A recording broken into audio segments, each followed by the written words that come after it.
ನೀವು ರವಿಚಂದ್ರನ್ ಸರ್ ಬಗ್ಗೆ ಪರ್ಟಿಕ್ಯುಲರ್ ಆಗಿ ಕೇಳಿದ್ದಕ್ಕೆ ನಾನು ಹೇಳ್ತೀನಿ. ಬಟ್ ಅವ್ರದ್ದು ಒಂದು ವಿಶೇಷತೆ ಇದೆ.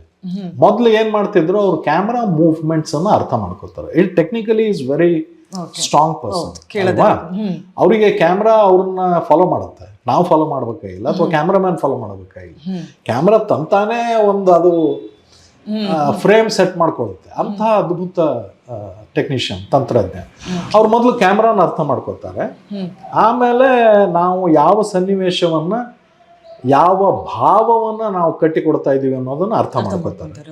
ಸೊ ಅದು ಎರಡು ಅರ್ಥ ಮಾಡ್ಕೊಂಡ್ಮೇಲೆ ಡೈಲಾಗ್ಸ್ ಅಂದ್ರೆ ಸಂಭಾಷಣೆ ಹೇಳೋ ರೀತಿ ಮಾಡ್ಕೋತಾರೆ. ಇದೆಲ್ಲವನ್ನು ಒಟ್ಟಿಗೆ ಮಾಡ್ತಾ ಇರ್ತಾರೆ ಅವರು. ಹೀಗಾಗಿ ನನಗೆ ಒಬ್ಬ ನಿರ್ದೇಶಕನಾಗಿ ಅನುಭವಿ ತಂತ್ರಜ್ಞರ ಜೊತೆ ಕೆಲಸ ಮಾಡೋದು ಇದೆಯಲ್ಲ, ಅದು ನನಗೆ ಒಂದು ಯೂನಿವರ್ಸಿಟಿ ಡಿಗ್ರಿ ಸಿಕ್ಕ